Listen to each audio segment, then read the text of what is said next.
What's up, friends?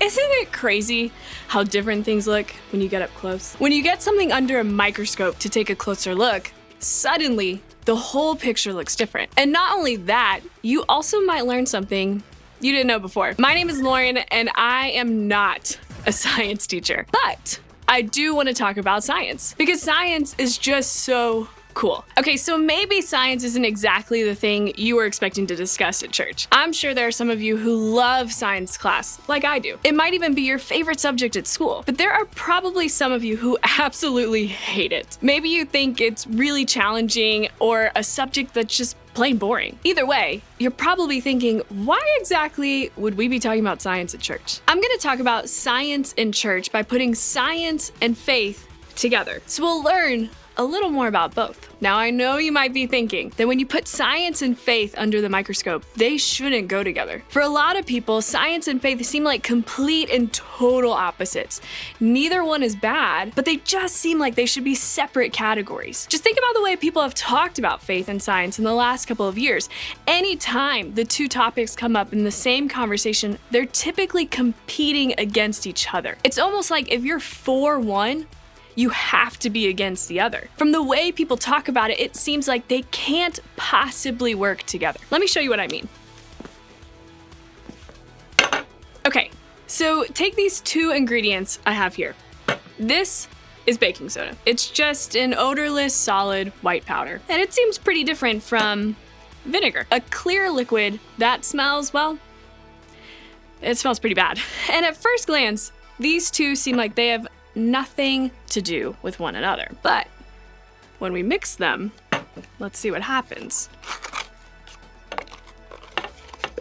A little more of this. Oh.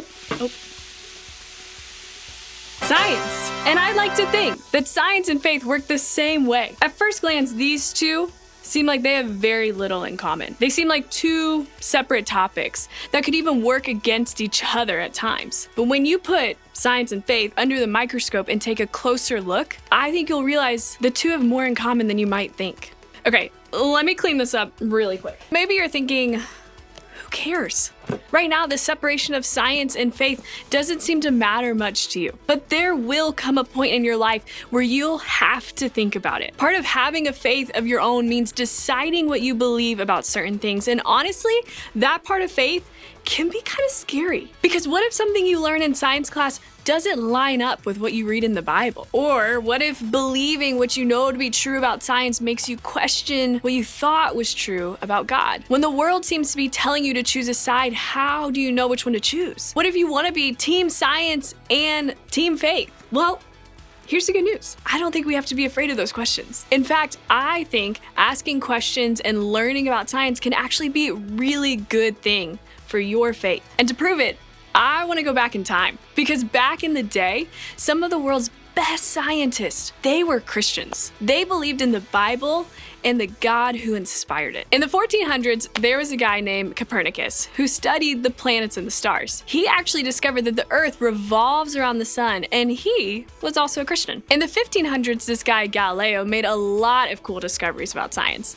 He knew so much that people started calling him the father of science. And guess what? The father of science was also a Christian. And later on, there was a guy named Isaac Newton. He's considered to be one of the greatest scientists ever, but he also spent a lot of time writing and learning about God. And yep, you guessed it, he was a Christian too. And by the 1900s, this guy, William Kelvin, was teaching people a lot about heat and temperature. In fact, scientists still measure temperature using his scale. It's even called the Kelvin scale. And as I'm sure you've guessed by now, Kelvin was a Christian too. Those are all names you've probably heard before at school or in your textbooks, but there are so many more Christians working in science and making incredible advancements in their field today. Robert Selvendron was a scientist whose work focused on plant research. He also worked as a church leader and theologian. Mary Kenneth Keller was a pioneer in the field of computer science. Fun fact, she was also a nun. Amalolu Fagwa is a microbiologist and a Christian faith scholar. He does amazing work to show the world how his studies in science inform his faith in God. Katherine Johnson was a space scientist, physicist. There's so many letters in that. Okay. Katherine Johnson was a space scientist, physicist, and mathematician who directly impacted the first manned spaceflight. And she's also a follower of Jesus. I'm sure we could keep adding to this list with the names of people who have made incredible advancements in medicine, psychology, chemistry, and more. People who have a strong, active faith in God, too. People who have jumped into studying the way things work as a way to understand more about the God who created them. People who want to make advancements in science in order to follow God's call to help those around them. People who believe that learning about science may be a way to learn more about God. Remember the science experiment we did just a few minutes ago? We saw that two totally different ingredients came together to create a cool chemical reaction. And what if I told you that it's only after baking soda and vinegar come together that we truly understand more about each ingredient? When we saw that awesome reaction, it wasn't because baking soda and vinegar were working against each other. It was because they were working together to create something new. And I think the same is true when it comes to science and faith. When we take a closer look at science and faith, we get a better understanding of how they work together. And I think that's the way God meant for it to be. The Bible, which is an incredible record of the relationship between God and humans, gives us some direction when it comes to faith and science. The very first book of the Bible is called Genesis. It's like the opening scene of the movie that lays the foundation for the rest of the story. And the very first words in Genesis, the first words in the whole Bible, well, they say this from Genesis 1, in the beginning, God. The very first thing the Bible tells us is that God was there. Before anything else existed, there was God. That's the first thing we know to be true about the universe. God was there before it all began. And from there, look at what God did. God created the heavens and the earth. The earth was formless and empty, and darkness covered the deep waters. And the Spirit of God was hovering over the surface of the waters. Then God said, "Let there be light." And there was light. And God saw that the light was good. Then he separated the light from the darkness. God called the light day, and the darkness night. And evening passed, and morning came, marking the first day. Then God said, "Let there be a space between the waters, to separate the waters of the heavens from the waters of the earth." And that's what happened. God made the space to separate the waters of the earth from the waters of the heavens. God called the space sky. And evening passed and morning came, marking the second day. Then God said, "Let the waters beneath the sky flow together into one place, so dry ground may appear." And that is what happened. God called the dry ground land, and the water seas. And God saw that it was good. Then God said, "Let the land sprout with vegetation, every sort of seed-bearing plant, and trees that grow seed-bearing fruit. These seeds will then produce the kinds of plants and trees from which they came." And that is what happened. The land produced vegetation, all sorts of seed-bearing plants and trees with seed-bearing fruit.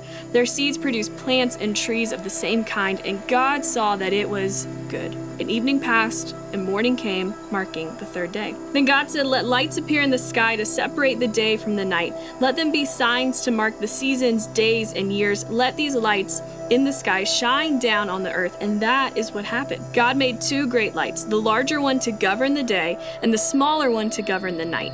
He also made the stars. God set these lights in the sky to light the earth, to govern the day and night, and to separate the light from the darkness. And God saw that it was good. And evening passed, and morning came, marking the fourth day. Then God said, "Let the waters swarm with fish and other life. Let the skies be filled with birds of every kind." So God created great sea creatures and every living thing that scurries and swarms in the water, and every sort of bird, each producing offspring of the same kind.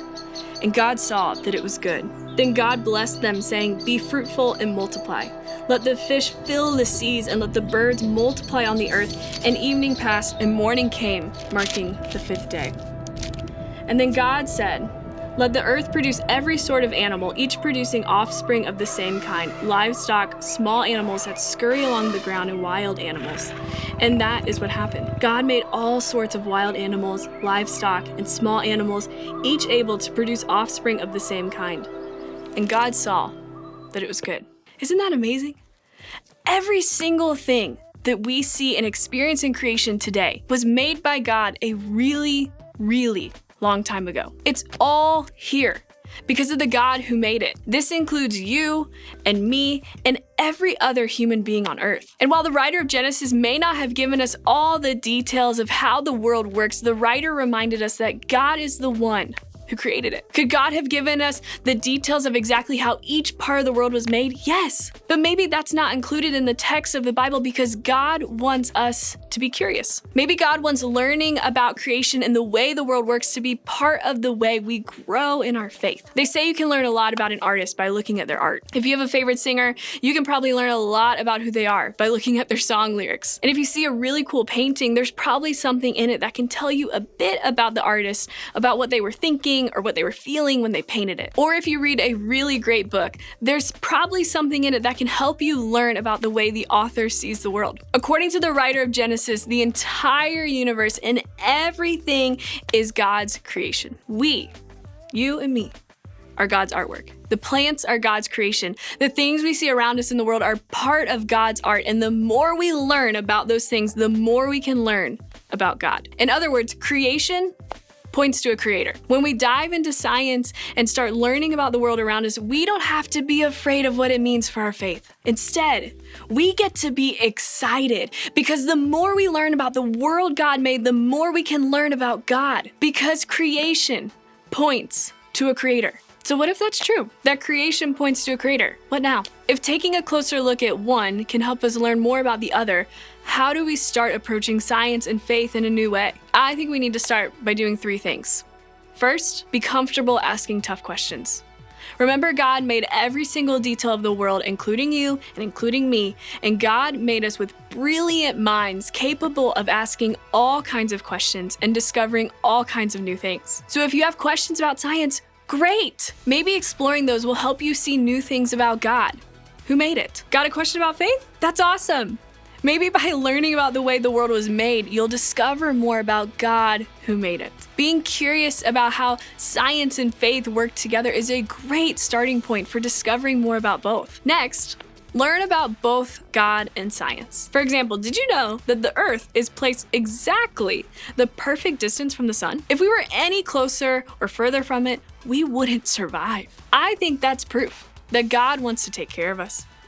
Or did you know that when a baby is born, they can only see a short distance? It's the perfect distance for the baby to see their parents' faces when being held. I think that shows us something about the way God created family. Or did you know that the nerves of the body can be hundreds and hundreds of miles long? I think that shows us something about the way God cares about the details of who we are. The more we learn about both God, the creator, and science, God's creation, the stronger our faith can become. And lastly, talk to older and wiser adults. When we have questions about faith or science, a great person to turn to is a trusted adult like your group leader or your parent or guardian. They can help you wrestle through some of your questions and understand more about creation and its creator. A great place to start learning more about the creator is with your group. So as you dive into conversation today, consider your group a safe space to ask questions, share your thoughts, and grow together as you take a closer look at science and faith.